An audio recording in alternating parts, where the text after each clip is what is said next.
हर कोई मिलता है बनकर दीवार, टूट जाएगी मगर हर दीवार। मैं भी तकसीम हो जाऊं न कहीं, उठ रही है मेरे अंदर एक दीवार। छोड़ कर जाऊं बच्चों को कहाँ, छोड़ कर जाऊं कहाँ बच्चों को। अब तो है मेरे लिए घर दीवार। फिर जजीरे न मिलें आपस में, रास्ते में है समंदर दीवार। मैं सुनाता रहा दुखड़े खावर, और रोती रही शब भर दीवार। हर कोई मिलता है बनकर दीवार, टूट जाएगी मगर हर दीवार। हाँ जी, मगर नहीं टूटेगी हर दीवार, अगर आपने हमारे बताए हुए तरीक़ों के मुताबिक बनाए हुए पोर्टलैंड सीमेंट से दीवार बनाई तो इंशाल्लाह नहीं टूटेगी। हाँ जी, अस्सलाम वालेकुम व्यूवर्स एंड तुलबा, कैसे हैं आप लोग? उम्मीद है खैरियत से होंगे। आज हम आपके सामने पोर्टलैंड सीमेंट लेकर हाज़िर हुए हैं। पोर्टलैंड सीमेंट लेकर तो नहीं वैसे हाज़िर हुए हैं, पोर्टलैंड सीमेंट बनाने वाली इंडस्ट्री लेकर आपकी खिदमत में हाज़िर हुए हैं। जी, हम आज बताएंगे आपको कि सीमेंट कैसे बनता है, सीमेंट क्या होता है, उसके लिए कौन कौन से रॉ मटेरियल दरकार होते हैं। ठीक है जी। और सीमेंट कहाँ कहाँ इस्तेमाल करवाया जा सकता है वो तो आप सबको ही पता है, वैसे कहाँ कहाँ इस्तेमाल होता है। चलें जी, सीमेंट बेसिकली वैसे क्या होता है? सीमेंट एक ऐसा मटेरियल है जो ब्रिक्स के दरमियान में अगर इसको रखा जाए या स्टोन्स के दरमियान में रखा जाए तो ना सिर्फ ये ब्रिक्स स्टोन्स को जोड़ता है और मजबूती भी फराहम करता है और उन्हें सेट भी कर देता है। तो ऐसा मटेरियल जो सेट करता है और हार्डन करता है और एडहेयर करता है ब्रिक्स को या स्टोन्स को, उसको हम वैसे आमतौर पे सीमेंट कहते हैं। चलें जी, हम सीमेंट पर जाने से पहले इसकी थोड़ी सी हिस्ट्री डिस्कस कर लें। सीमेंट इम्पोर्टेंट वैसे रॉ मटेरियल, बिल्डिंग मटेरियल है एक। सबसे पहले इसको इंग्लिश मैजन जोसेफ एस्टेंस ने इंट्रोड्यूस करवाया था। उसने एक बात ऑब्जर्व की थी। वो क्या बात ऑब्जर्व की थी? He found it when strongly heated mixture of lime stone and clay. Lime stone कहते हैं चूने को और मट्टी को, ख़ास किस्म की मट्टी है जिसमें कैल्शियम सिलिकेट्स भी है उसके अंदर, और इसके अलावा एलुमिनियम सिलिकेट्स भी होते हैं, आयरन ऑक्साइड्स भी होता है और ऑक्साइड्स भी मौजूद होते हैं। कंबाइन हम उसको क्ले कह देते हैं।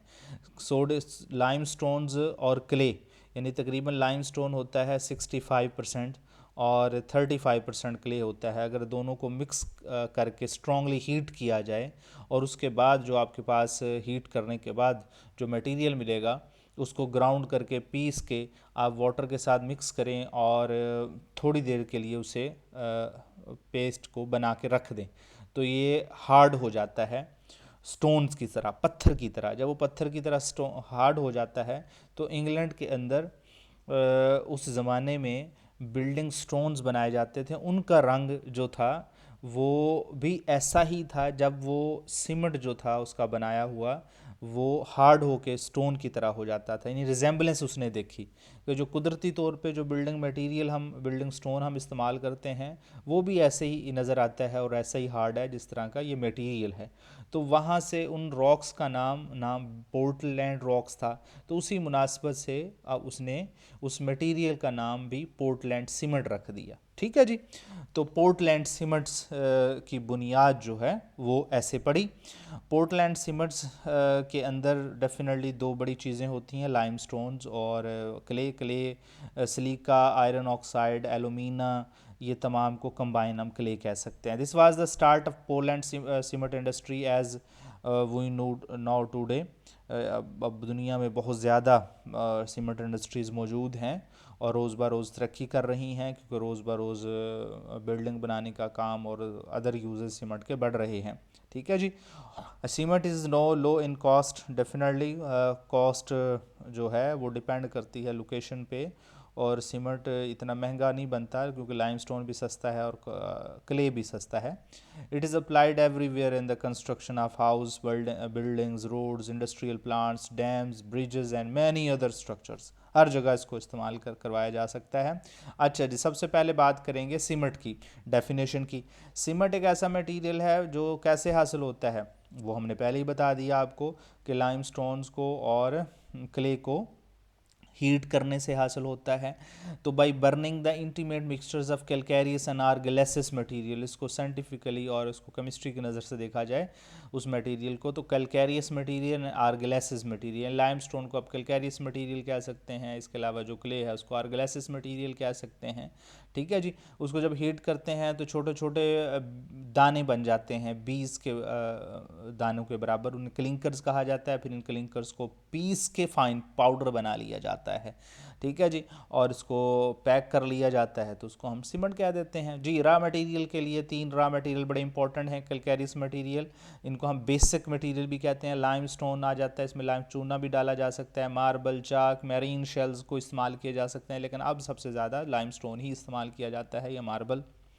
अच्छा जी। As a source of calcium oxide के लिए बेसिक मटेरियल है। आर्गिलेसिस मटेरियल के हवाले से बात की, जो एसिडिक कंपोनेंट्स होते हैं ये, इसमें clay, shale, slates, blast furnace slags, blast furnace slags यानी भट्टियों की मैल कुचैल, आमतौर पे मेटलर्जी की जो भट्टियाँ होती हैं उनकी मैल कुचैल इस्तेमाल कर लेते हैं। और इसके अलावा अदर रॉ मटेरियल इसमें जिप्सम भी है जी।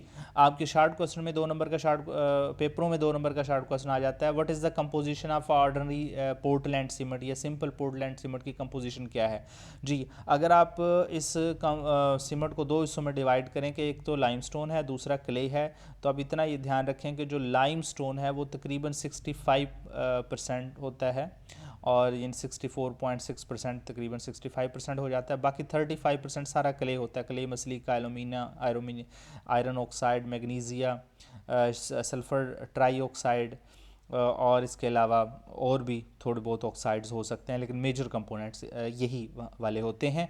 अब इसमें सिलिका 21% होता है, एलुमिनियम 5.6% होता है, आयरन ऑक्साइड 3.3%, मैग्नीशिया या मैग्नीशियम ऑक्साइड भी कह सकते हैं 2%, और सल्फ़र ट्राईऑक्साइड 2.14% होता है, और थोड़े से और ऑक्साइड्स भी हो सकते हैं, लेकिन मेजर हमने ऑक्साइड्स बता दिए हैं आपको यहाँ पे।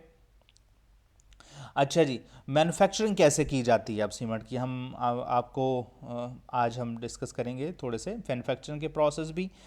अच्छा जी। मैन्युफैक्चरिंग के हवाले से हम आपको बताते चलें कि 2 मेथड होते हैं सीमेंट तैयार करने के, एक ड्राई मेथड होता है, एक वेट मेथड होता है। हम वेट मेथड पे फोकस करेंगे। पाकिस्तान में ज़्यादातर इंडस्ट्रीज़ वेट मेथड के ज़रिए सीमेंट बनाती हैं, लेकिन सीमेंट ड्राई मेथड से बनाना है या वेट प्रोसेस मेथड से बनाना है, ये डिपेंड करता है वहाँ पे क्लाइमेट कैसा है, वहाँ की कंडीशन कैसी है, वहाँ का मटेरियल कैसा है, हार्ड है या सॉफ्ट है। अगर ज़्यादा हार्ड मटेरियल है तो ड्राई मेथड को तरजीह देते हैं, और क्लाइमेट को भी देखना पड़ता है।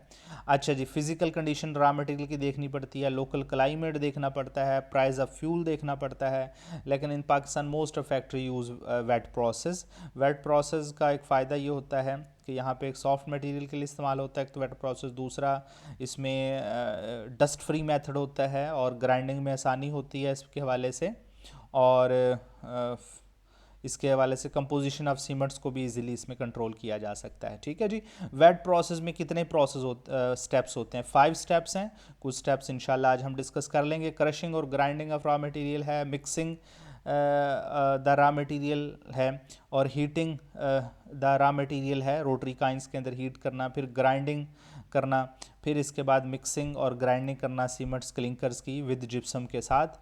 अच्छा जी। सबसे पहले क्रशिंग में क्या होता है कि जो अगर बड़े बड़े टुकड़े हैं उन्हें छोटे छोटे टुकड़ों में तकसीम कर दिया जाए तो उसे क्रशिंग कहते हैं। ग्राइंडिंग कहते हैं पीसने को। ठीक है जी। क्रशिंग कहते हैं बड़े टुकड़ों को छोटे छोटे पीसेस में डिवाइड कर दिया जाए सूटेबल साइजेस के अंदर, 2 स्टेजेस में, 3 स्टेजेस के अंदर। फिर वाटर की मौजूदगी में इन्हें ग्राइंड कर लिया जाता है, और ठीक है जी। Usually in rotary cylindrical balls or tube mills, आमतौर पे सिलेंड्रिकल बॉल्स होती हैं, स्टील की बनी हुई बॉल्स होती हैं, उसके दरमियान में से जैसे चक्कियाँ हम कह देते हैं, यानी स्टील सिलेंड्रिकल बॉल्स की बनी हुई चक्कियाँ होती हैं जिनमें पीसा जाता है इनको। ठीक है, ग्राइंड कर लिया जाता है। अच्छा जी। लाइमस्टोन को अलग से ग्राइंड कर लेते हैं और क्ले को अलग से ग्राइंड कर लेते हैं। फिर लाइमस्टोन को 75% और क्ले को 25% दोनों को मिक्स करके होमोजीनियस मिक्सचर बना लेते हैं, लेकिन ये मिक्सिंग जो है वाटर की मौजूदगी में की जाती है, और सफिशेंट वाटर की मौजूदगी में करते हैं, और स्लरी पेस्ट सा बना लेते हैं। ठीक है जी। उसको स्लरी कह देते हैं। अब स्लरी जो है विच कंटेन 35 to 45% वाटर, इसके अंदर वाटर मौजूद होता है, और इसको समटाइम फ़िल्टर कर लिया जाता है रिड्यूस वाटर कंटेंट्स को कम करने के लिए, ताकि फ्यूल का ख़र्चा बच सके, क्योंकि अगर वाटर ज़्यादा रहा तो उसको एवापोरेट करने के लिए फ्यूल की कंजप्शन भी ज़्यादा होगी। तो इसके लिए क्या दो तरीकाकार हैं कि उसको फ़िल्टर कर लेते हैं, और जिसकी वजह से 20 to 35% जो है वाटर कंटेंट्स बच जाता है 35 से 45% से। फिर मज़ीद इनके जो फिलर केक्स बन बन जाते हैं, वो केक को स्टोर कर लिया जाता है स्टोरेज बिन्स के अंदर। ठीक है जी। रोटरी काइंस में डायरेक्ट नहीं लेके जाते, ताकि रोटरी काइंस में फ्यूल का ख़र्चा ज़्यादा ना हो। तो स्टोरेज बिन्स में रख लिया जाता है, ताकि वहाँ पड़े पड़े हवा इसको लगे और उसकी वजह से इसकी इवापोरेशन मैक्सिमम हो जाए। ठीक है जी। अच्छा जी, जब तक ये स्टोरेज बिन में पड़े पड़े ये सूखते हैं, तब तक हम थोड़ा सा इंतज़ार कर लेते हैं। उसके बाद एक ब्रेक के बाद हम दोबारा हाज़िर होते हैं। अस्सलाम वालेकुम।